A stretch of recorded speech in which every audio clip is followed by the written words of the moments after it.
Thank you so much, everyone, for staying with us. Yes, this program has gotten a lot of reaction, and the spokesperson of the All Progressives Congress APC Presidential Campaign Council and senior advocate of Nigeria, Professor Keyamo, has petitioned the DSS asking the security outfit to arrest Mr. Peter Obi, the candidate of the Labour Party in the just concluded presidential election, and his running mate, Mr. Datti Baba Ahmed. The senior lawyer has also asked the DSS to arrest and prosecute Obi and his running mate over alleged incitement and treasonable felony.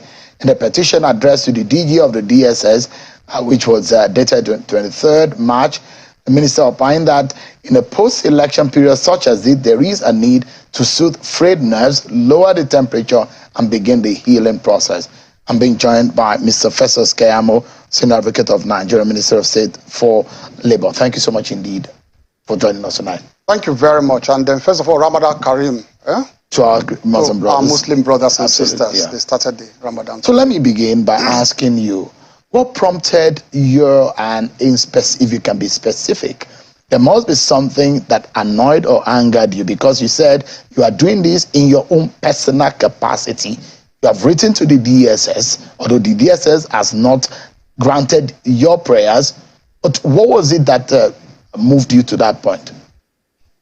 Well, let me start by saying that in this post-election period, campaigns are over.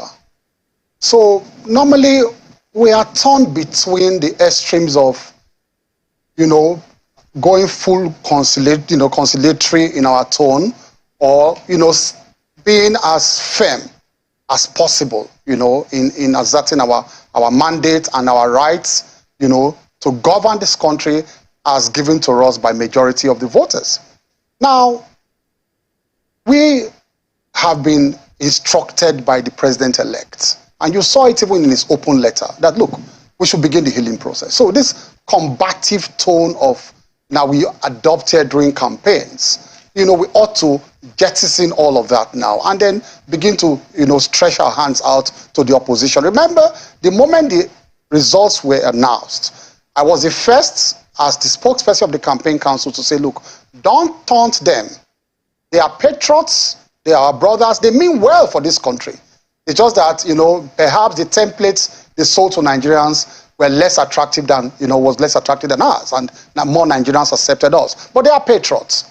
And that's the kind of language we want to see now. But then it appears too, and this is the point I want to make, that when you now have a mandate to defend, you have a right donated to you by Nigerians, and you become too condescending. You genuflect too much and you beg too much. It also conveys the feeling or the impression that you have stolen something and you are begging to be accepted. So that is also the danger of the other extreme of becoming too conciliatory and all of that. So there must be a point at which you draw the line to say, look, I have appealed to you enough. For the sake of our country, let us come together. And I think that is the line that Peter Obi and Datti Ahmed, they have crossed.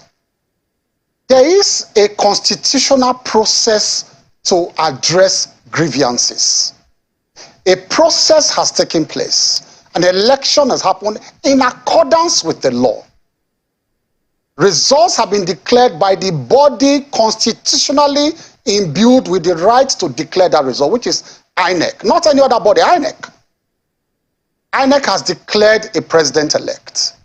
The Constitution also envisages that certain persons will be dissatisfied with that declaration. So we are not in a position or situation of constitutional crisis like Datti Ahmed tried to paint. This situation was or has been envisaged by the Constitution that certain persons will be dissatisfied. And if you are dissatisfied, there are laid down procedures to address those grievances so that democracy will function, those institutions will function, and democracy will function and will survive. Now, what is going on is that Datti Ahmed comes here, and it has been a series of interviews by himself and Peter Obi. Yesterday was the final nail on the coffin. It was the final straw that broke the camel's back. That somebody who wanted to become vice president of this country, of that level would come here, sit before the world, and tell the world that he does not recognize a president-elect that has been declared by the Independent National Electoral Commission, and that the president-elect must not be sworn in, and that he does not even recognize, the process that they have, started, in court. He does not trust that process, I mean. And that's the person who wanted to become vice president of this country. How? And then he arrogates to himself the right or the power to interpret the Constitution, interpret, Section 134 of the Constitution to suit his own whims and caprices, and then declares that what the INEC did was totally unconstitutional, and that what will come in on May 29 will be an unconstitutional government. It is the delusion of grandeur. It's complete delusion of grandeur for anybody to say now that there is no president-elect, which is it's complete delusion of grandeur. So that is the specifics of your anger. Exactly. Just to tell you that amounts to subverting the very process that they have started in the tribunal. They are subverting that process by coming out of that process to then call for insurrection in a subliminal manner, for protest and insurrection to truncate that process. I want to say this clearly, that the process we have established since 1999 is that elections take place. People are sworn into office, but those who have grievances are given the right to continue their grievances, air their grievances in court. And some months into their tenures, if the judgments come in, they are removed from office. So there is nothing so serious that he came to raise here yesterday about swearing in somebody who has been given a certificate of return. Himself, Obi Datti Ahmed himself, was removed from office twice. He stole people's mandates. And I'm not saying anything gross. It is judicial pronouncement that you stole a mandate. He was sworn in as a senator, was he not? He accused your party of stealing. But hold on. But he was sworn in. And I'm asking. Let me finish. Let me finish this statement. He was sworn in as a senator. But the person who was challenging his victory continued his case in court. And under CPC, under the same Buhari that he's abusing now, he rode under his wings, purportedly won a Senate seat in Kaduna, was sworn into office. Nobody said he shouldn't be sworn in at that time. But he was carrying a stolen mandate. And at the end of the day, there was judicial, pronouncement, and Baba that time was removed from office. Why is he opposed to that same procedure that he benefited from? In our own case, it is not an admission that our election was flawed, was totally flawed to the extent that it substantially affected, the result of the election. No, I'm not admitting that. I'm not saying that this is a procedure we have since established in 1999. So why? So you think that the election was flawed? Oh, what? You think that the election was flawed? No. I'm saying that it was not flawed to the extent. But it was flawed. No, in some areas there were infractions in areas. In the southeast. But the allegations are that in the southeast. In the southeast there were flaws. In the southwest there were some flaws. That the victory of your party is illegitimate because they believe that there were a lot of voter suppression and in fact it's a stolen mandate. Those are the words of the opposition. Who has the right? Who has the right to make that determination? You were asking him yesterday. Institutions must function. How can someone who is a participant in the process now arrogates on himself the right to be the judge and the jury and the accuser, and you are a participant in the process? In fact, yesterday I heard one of the strangest sentences I've heard as a lawyer. You know that sentence he came here to say, and I'm not surprised because he's not a lawyer, but he runs an institution. He said, this section of the Constitution comes interpreted. You heard that yesterday. That no, you don't need to bother. This section comes interpreted. I have never heard that in my life. What I have heard from my life as a law student is that the right to interpret provisions of the Constitution lies in the judiciary, and that's why you have a tripod. And I'd like to get your own interpretation. But just before we get further into that controversial Section 134, because on this program, I've had to speak with a former NBA president, Olisa Agbakoba, who 2 or 3 months ago raised this matter and said it's going to be a problem and it's likely to cause a lot of chaos in our election because, according to him, it's not clearly stated whether or not FCT as the constitution captured it. But let me ask you, what he said, part of what he said, and part of what the opposition has said is that when you tell people to go to court, it then means something, that you steal something from them and you are asking them to go through a process in which you are predetermined or you have your way around that process. So just hang on. That is one of the interpretations of go to court coming from your camp. Just hang on a minute. If I don't say go to court, what will I say? It's a rhetorical question I'm asking you. If I don't say go to court, what would I say as a winner? But does it also mean that will I say come, let's fight? Does it mean that you predetermine the process? No, not predetermined. Thinking? I'm only asking you a rhetorical question that answers your question. If I don't say go to court, what it means, if I don't actually use that word, that sentence, is that avail yourself of the procedure of the machinery for addressing your grievance as provided for by law. That is what it means. I'm only saying it in specific terms, go to court. If I don't say go to court, the next thing I will say is that, come, let's fight. So why are they using such phrases or such sentences in a derogatory manner? It is what is provided for by law. And people have actually retrieved their mandates by going to court. It is only when it does not favor you. And that is what the Labour Party is doing. And that is why I had to petition them to the DSS. There's a build-up to something that they are doing. Shehu, there's a build-up. The build-up they are doing is to rile the people up, pump them up, and then turn them against the judiciary, that if your judgment does not go in a particular way, and that is why he has come here yesterday, he came here yesterday to say the constitution comes interpreted. What does that mean? He's telling the judiciary that this thing, I have interpreted it, the people of Nigeria have interpreted it, and if you say anything different, they will come after you. So what? No, I need to make this point. I need to make this point. That is where they are going. And so they are setting up a scene for rebellion. And they are setting up a scene to blackmail the judiciary.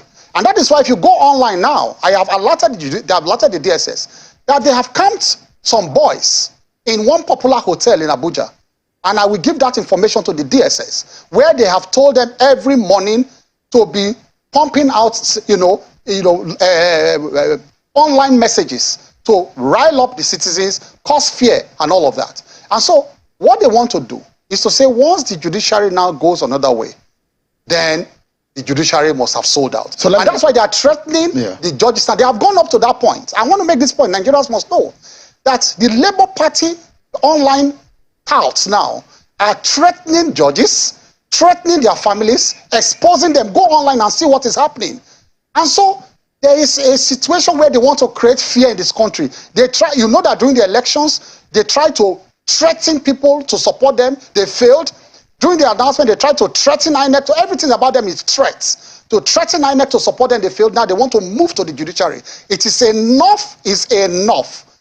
Shehu, we are ready. Let me tell you this. People who voted, and majority of that, who voted for Asiwaju and the APC, they are the silent majority now. And so if they think they want to push this country towards NSAS, where it was citizens, NSAS was a situation where citizens were dissatisfied with a policy of government, an institution of government called NSAS. That was totally different. But they think they can rile up and citizens towards a situation of SARS again, but NSAS. But this time they should realize that this is not activities, it's pure politics. And if you want to do that now, it will not be citizens against government, it will be citizens, voters against voters. People who voted for the ruling party. You imagine that the mandate of your candidate and for your party is it popular? So I will ask you this question, a rhetoric question again. No, I'm not supposed to answer it is. I'm supposed to be answering. No, it's a rhetoric question that I'll use to answer you.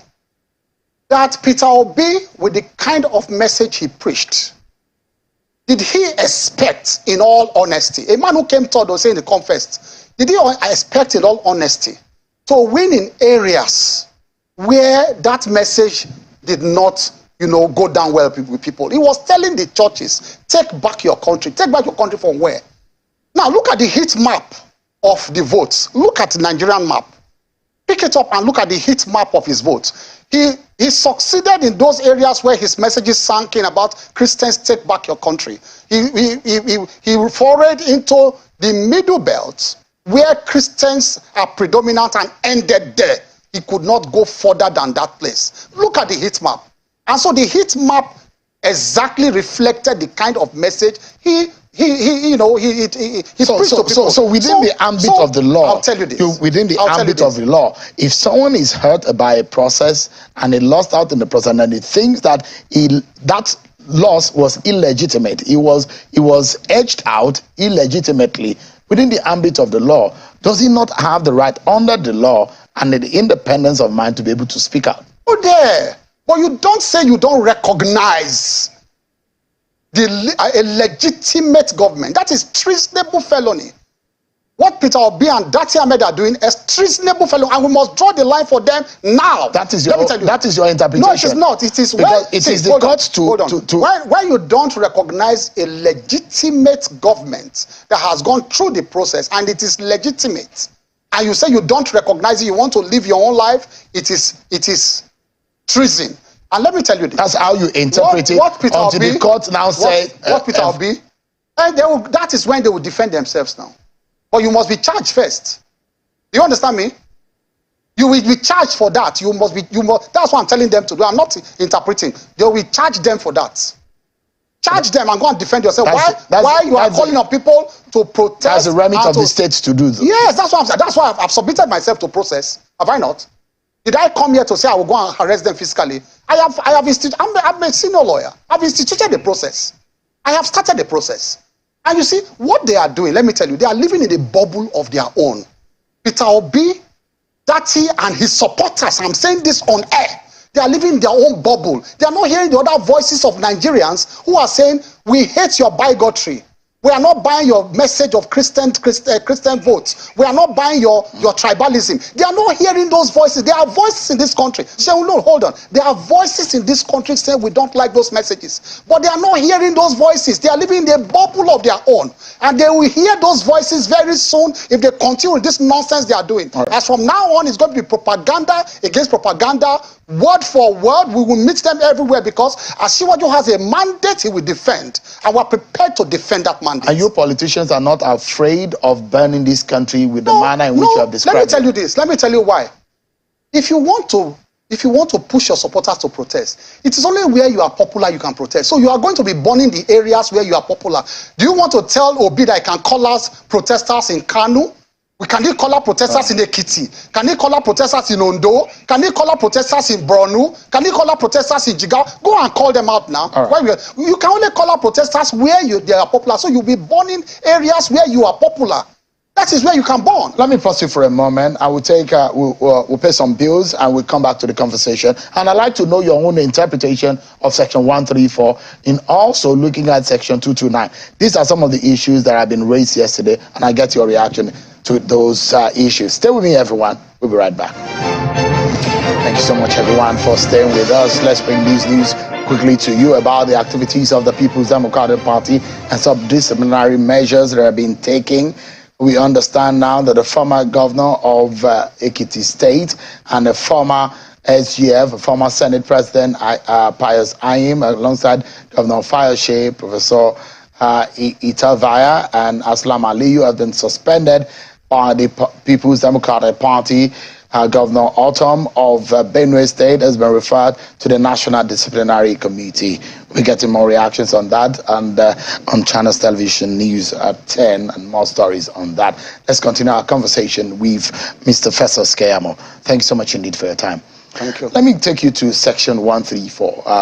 My guest yesterday was saying... Before I just go there, just for 1 second, to mention this. That it is important we mention to Nigerians that there has been no time where Labour Party has come up with alternative figures that they got from polling unit to polling unit. That is very important before we delve into Section 134. That it is important to say that every party has polling agents in every unit.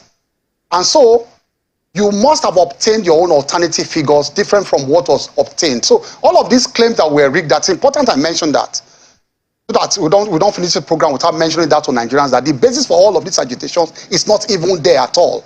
There has been no alternative figures they have brought to Nigerians. So your party, you have your own figures now. Absolutely. Because the PDP yesterday said they have their figures. Yes. The Labour Party yesterday on this program said they had their figures. Exactly. In fact, the PDP said they won by more than 4 million votes. No, that is comedy of the century. It's comedy.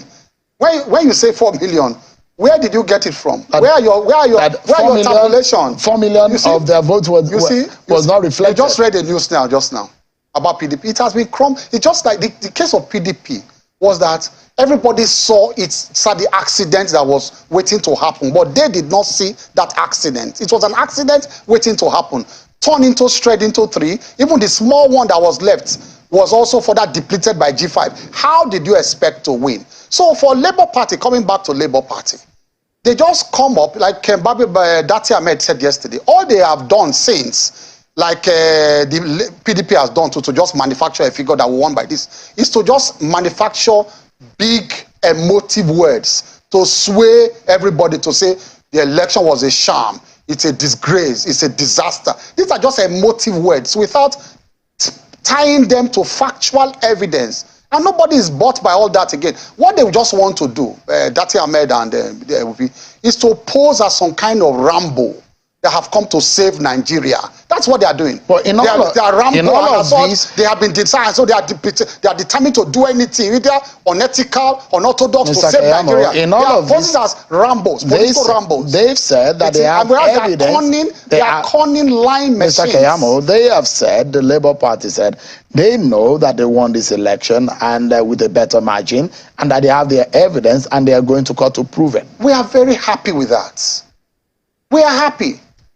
It's because I'm in cabinet now that you will not see me appear on the first day in court. But after May 29, on May 30th, you will see me. I'm working with the team. You will see me in court. The law is against my putting on my wig now as I'm cabinet, but I'm working with the team. So on May 30th, you are going to see me in my wig and gown in court. So I know the facts we have. I'm not going to reveal everything. And I'm very sure that I know the facts we have. You have seen you have seen the petitions. You have been seeing reactions. Of course. And not only the election matter. That in fact there are matters that have been raised bordering on the capacity and the qualification of your candidate to even run for office in the first place. I don't want to impugn the judiciary here. Even if I would have used the word laughable.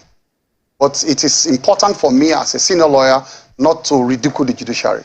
But at the end of the day, like I said, I tweeted a few days ago, I said, I'm excited about this petition. Why am I excited? Because those issues we shouted and tried to explain to Nigerians during the elections, that these things were useless allegations, you will hear from the judiciary, you will hear from their law lords loud and clear now when they give their judgment. And call me back. Keep this tape. Call me back after the judgment has been given. We all know law. We all know the law. Even the opposite side, they know too. Some of them have called me and said, first now we just do our work. They told me. Are you predetermining what will come out of the No, I'm not courts? talking. I said, that's why I said I will not impugn on them.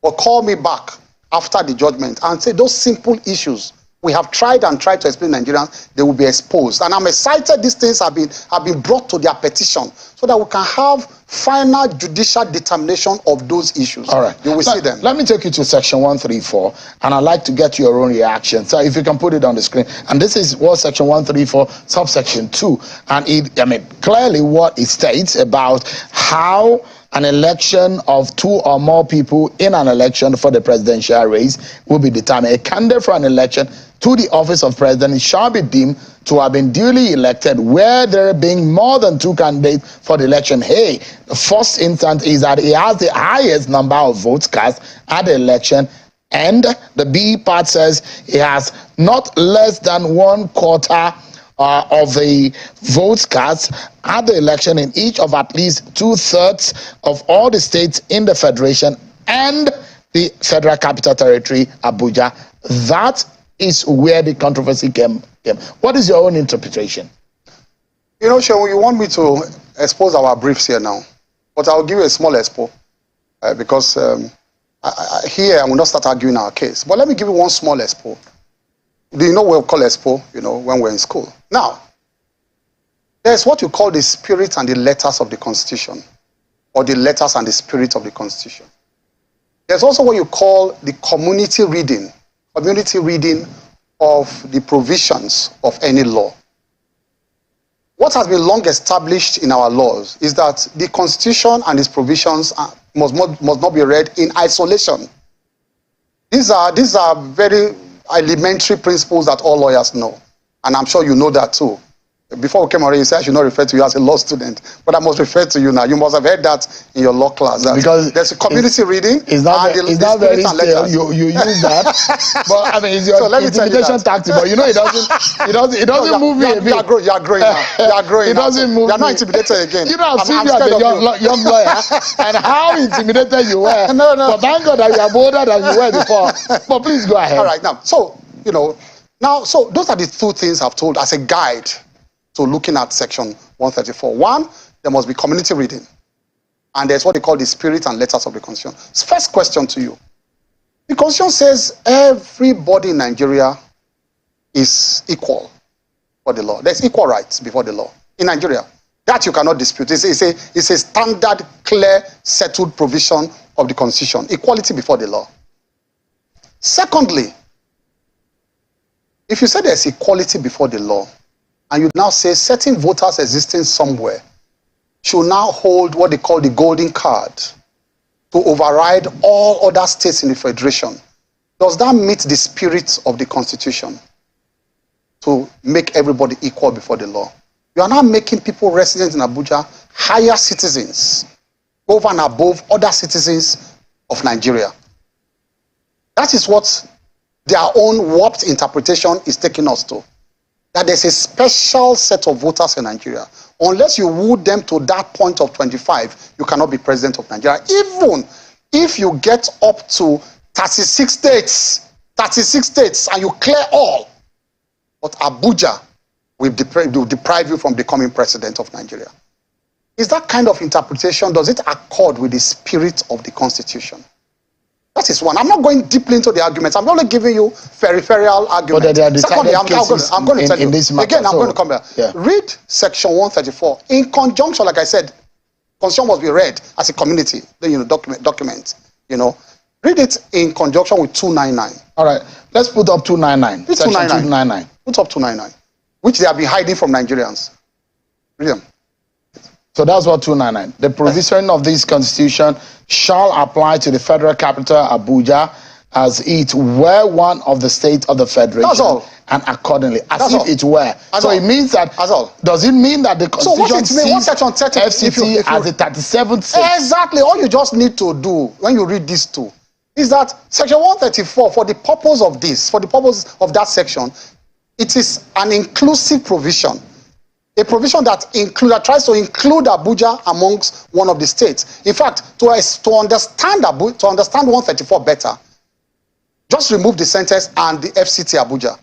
People would have been asking, if you cut 25% in 2/3 of the states of the federation and you keep quiet, people would have been asking, 2/3 of the states and Abuja. Say, what about Abuja? What about Abuja? So what that last phrase means is just to confirm to people that you calculate Abuja along with it too. That's what it means. Simple. So, in practical terms, let me break it down for Nigerians to understand. In practical terms, it means that if I need to get 25% in 24 states, and I now get 25%, I get the 25% in 23 states. And the FCT, what it simply means is that FCT will be calculated as a state so that you have met the requirement. Am I clear? That's in practical terms. That is what it means. I'm trying to calculate, bring it in practical terms for people to understand.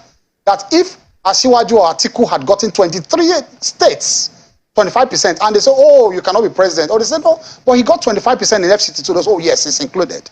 It should be treated as a state too. So what it means is not to elevate Abuja and to treat it separately as and elevate it to a status higher than the state. In fact, their interpretation they are bringing to section 134 is an interpretation that even negates the spirit and letters of that particular section that even tries to include Abuja among the states to be calculated. Now, the corollary to this is Washington, D.C. Go and look at the constitutional development of America. Washington, D.C., is not one of the federating states of America. It's a federal capital territory. Of course. And so before... And they've been fighting for statehood. Exactly. Before 1961... the voters in America were not allowed to choose electors, which is the electoral college that determines America's president now. But in 1961, I think it was by the 23rd Amendment of 1961 that they now brought, DC in, and they said they can now choose, I think, 3 electors or so to now take part in the electoral college. So that is the meaning that they were agitating to be treated as one of the other states. So our constitution, therefore, without waiting for that agitation, they adopted what Section 134 did was to adopt the 23rd Amendment of the American Constitution. That's the meaning. We are going to go into it, history when we argue our case in court. It draws its strength from the 23rd Amendment of the American Constitution that says treat DC as a state for the purpose of electors. That is what it draws it from. So Datti yesterday has said it might be dangerous for your candidate and the president-elect to be sworn in if there is no clarification and settlement on this provision of the Section 134. What other pathway do we have to douse this tension? There is no tension. The tension is in Baba Datti Ahmed's mind. Tension where? He wants to come to Eagle Square or do what? What is he saying? What is Datti Ahmed saying? That what? That INEC should have gone what? Should have stopped announcement to go to court first? If the lines if the lines of Mr. had raised this issue, your candidate is at Bakoba Supreme Court. Your candidate did not. You quick quoting my very respected fellow. Hold on. But he has raised it before. Respected fellow. But is this Supreme Court? Did you hear views of other senior advocates too? He's my very good senior brother. But you keep going back to oligarchy. What is oligarchy? It's one of those who have raised it. But the other issue, the other lawyers who have said is nothing. What's them too now? Am I not a senior advocate? So what's the meaning of this? But the question is that, as it is, your candidate... So the INEC should have waited, Keyamo, should have stopped announcement to go to court. Calm down, Mr. Keyamo. Your candidate did not make 25% in FCT. Just like the PDP candidate. No. Just like Labour Party don't make 25%. In more than 17 states too. In fact, he didn't make 25% in 15 states. And now he wants to now rub shoulders with us that didn't make 25% in what? In FCT and 6 other states. We got 30, we got 30 states, you know that? The two of them, Obi and Atiku, did not even make the 24, and they are claiming they want to be president. Obi was the worst. He got 17, 25%, 17. And even look at the national spread of the votes. To even say who qualified to be president. Listen, by the manner of their campaigns, Obi made 9 states in the south and made 3 in the north central. He didn't even go to the core north. Atiku Abubakar got 9 states in the north and made 3 in the south. It was only Asiwaju that got 6 in the north and 6 in the south. That is the balance that Asiwaju brought to this, to this campaign. Again, it was only Asiwaju that got at least 1 state in each of the in 5 geopolitical zones. It was only in the southeast Asiwaju did not get 1 state, but Asiwaju won at least 1 state in all the 5 geopolitical zones. Right. Again, Asiwaju came first in 3 regions and came second in 3 other regions. He never came third anywhere. Obi came first in only 2 regions. Atiku came first in only 1 region. So who had the spread? Who had the acceptability of Nigeria? Those are the people that are waiting for them. Your candidate perhaps from analysts say, look, that is the that's the lowest margin or percentage of vote any elected president has had since 1999. Democracy at that point, it says that you don't have to have the highest vote in history. You also have the highest vote in that election. That is democracy. Mr. Festus Keyamo, Senior Advocate of Nigeria, Minister of State for Labor and a spokesperson of the APC-PCC. Thank you so much indeed for your time to respond to. Thank you very much. Thank you so much indeed.